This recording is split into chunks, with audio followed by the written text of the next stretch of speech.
All right, Darren and Harley with We TJ and Critters. Got the Jeep here, TJ. Oh, come on. You know, we're in the process of changing the axle. The axle doesn't fit no more. So what do we got to do? We change the gas tank. So we are learning how to siphon fuel. All right, so I figured since I'm going to be changing mine, of course I'm going to be putting a Generite tank in, but why don't I show people actually how to change the fuel pump in this thing? I was thinking, hey, if I'm going to have this thing on, I might as well put a fuel pump in the new tank. The tank has not arrived yet, but hopefully it won't be long. So here we go. A couple of those hose clamps right there we got to take off. I believe those to be 8mm, and let me see if they are.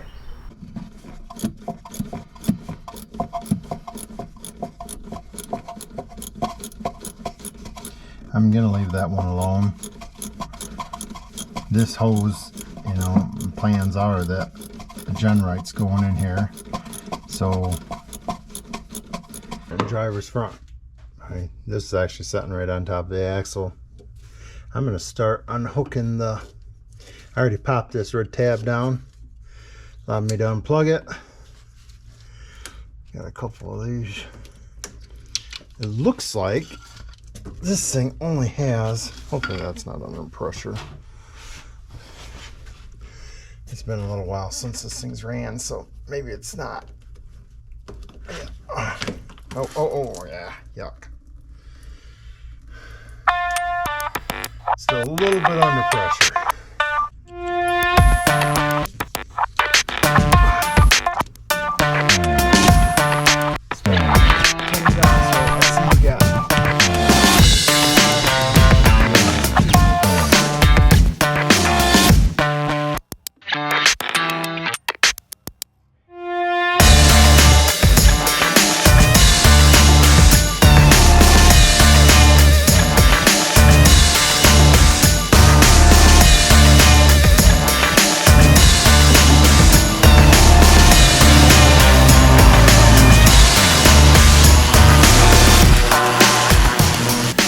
So I got the fuel tank right here. Once again, I think I told you it's 99. If you just don't follow the channel. So mine's a 99, Harley's is an 06. So the fuel pump does change a little bit from them. The tank's actually different. I think there's like 3 different tanks. Like when I ordered my Generite's actually supposed to be showing up today, so that's pretty excited. But regardless of whether or not you're putting a changing the fuel tank or not, this stuff is going to be the same, especially on my year Jeep. So the fuel filter actually goes on top here. Let me grab the camera. This is the sending unit. The fuel filter is right there. Yeah, I guess I was unaware of that. No, I've never changed a fuel filter on a Jeep, so I just found that out. Yeah, it's pretty cool. They consider it a lifetime fuel filter. I don't know what a lifetime of a vehicle is. If it's considered 100,000, 150, 200,000, or legitimately a lifetime, but you can see it right there. This I got this off from Extreme Terrain. The filter was roughly $60. Now, one thing, look at that. This is not made in the U.S. It's printed in the U.S. So they're packaged like that. But Crown Automotive makes pretty decent stuff. The fuel filter was $60. You can buy an entire sending unit off from Amazon for $60, including the fuel filter, the entire unit. However, you get what you pay for. That thing may work a week, may work a year. Who knows? I can't be doing that. So I will pay for premium products. I decided to go to reuse my sending unit and put a fuel filter and a good pump in. So I bought what I think was the best pump I could find, a Denso. This one here says, I was surprised, it said it was made in Japan. So I mean, I would like to have gotten something made here in the States, but I'm okay with that. This one here is supposed to, I got this off from Rock Auto, and it is a bit pricey. I think it was a little over $100 for the pump, sock, seal. But let's get into it. And a piece of oak right here. I know some of you are gonna cringe. I went ahead and already popped that off. Get your tabs right here. Now I went around here, broke that loose, so I got this off. That's simple. Plus I wanted to show you, there's an arrow right here. So, all right. Oh. There's some gas in there. Oh, that's nice. So, I'm not sure what these are. Oh, those are rubber. Alright, I'll get her figured out. Alright, so first off, I got this Denso kit open, and here's the kit. It's all packaged, everything's packaged decent. The instructions, I was like, hey, this is a pretty thick packet, but it goes right into it. This is an actual instruction made right for this, and not just a generic. Yeah. So I'm, oh, there you go. All right, so I went ahead and put a couple arrows right there, or lines. Just, it's not that big a deal. One thing I think that's interesting, this gas that's coming out of the filter has dripped onto here. Look at how dirty that, look how dirty that fuel is. Yuck. Duckbill needle nose. Looks like that's about the best thing to go in there. Oh yeah. Yep, perfect. So you just grab that right there, pry a little bit.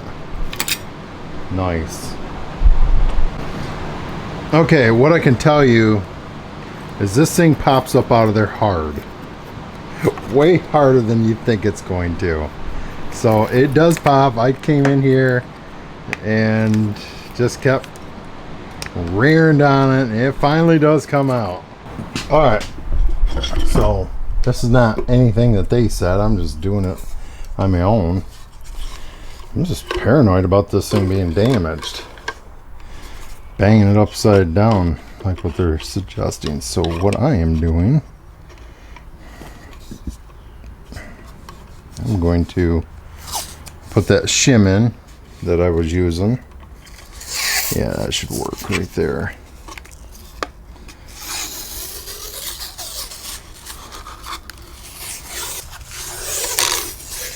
Okay. I should be able to bang. And see, I'm actually able to hold right there, and my sensor shouldn't be taking any abuse. So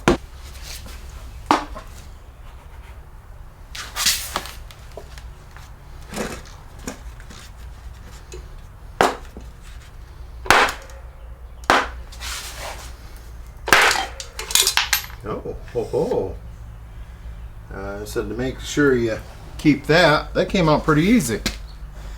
Yeah. Okay, I'm not sure where that goes. Sure, we will find out soon enough.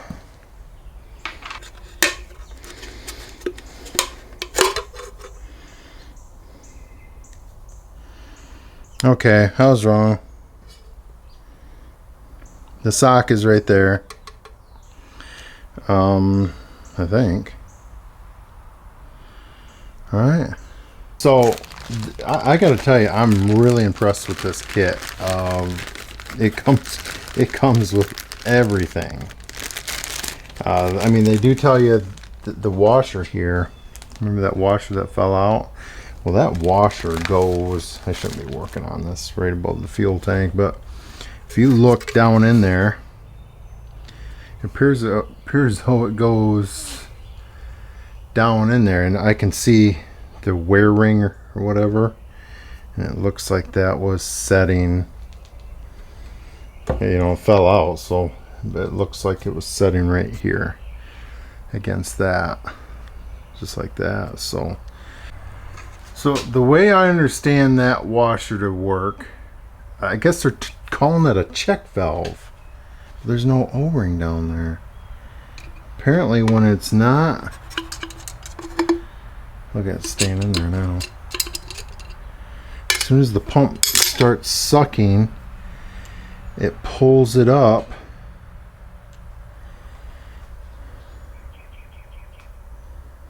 Okay. So what I did is I put it on this long screwdriver. Just put it in the center down there and dropped it into place. I guess that's it down there. All right. So that's in. I would have thought there had been more to it, but maybe that's pretty crude. Slip the fuel tube assembly off the fuel pump. Yeah, so they're saying this right here has to come off. This is going back over, and I think this part is being reused as well.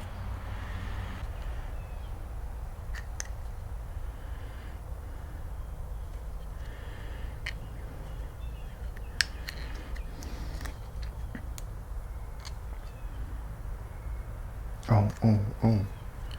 Hold on here. Hold on.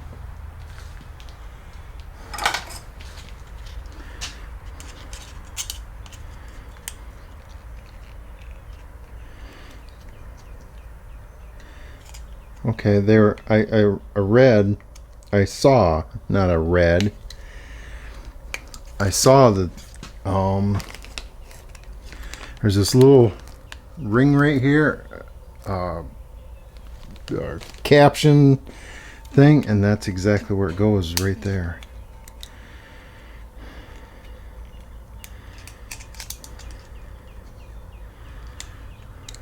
There we go.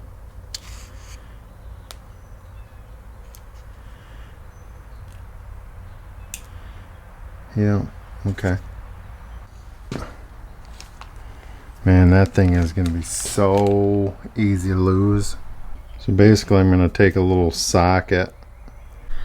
So that was right. I took a, let me see, I can't, 5mm socket and push that on. It's on there tight. Cool. Okay, so I went ahead. This one is marked. This ring right here. Okay, I replaced this. This is a direct plug-in. You saw me push that on.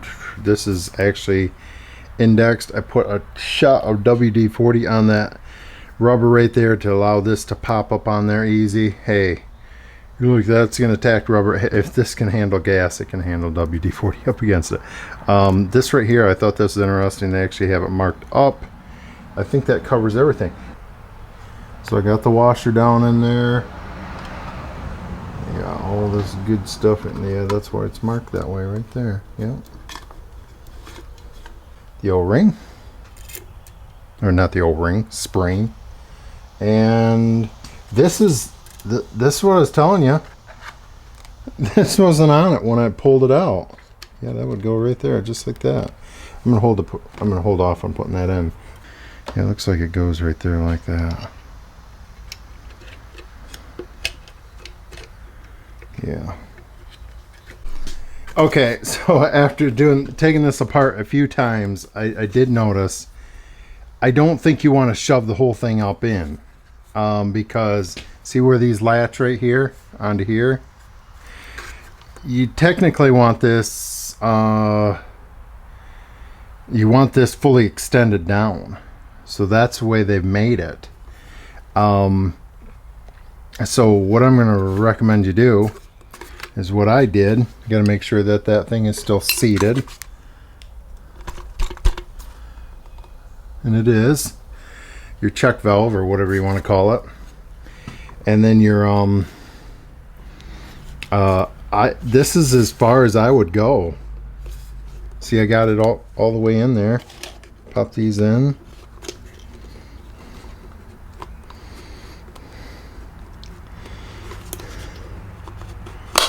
Right there. You heard me pop? I would not push it down any further until, go ahead and hook your stuff up. Sure. Mine didn't have it on it last time. Yeah, let's get one put on. So there. This was very smart me doing this. With how much I've manhandled and wrestled with this thing, it was very smart me putting this on. I got one more thing to do. Is I got to put this on. If you're going to bend your float, you're going to bend your float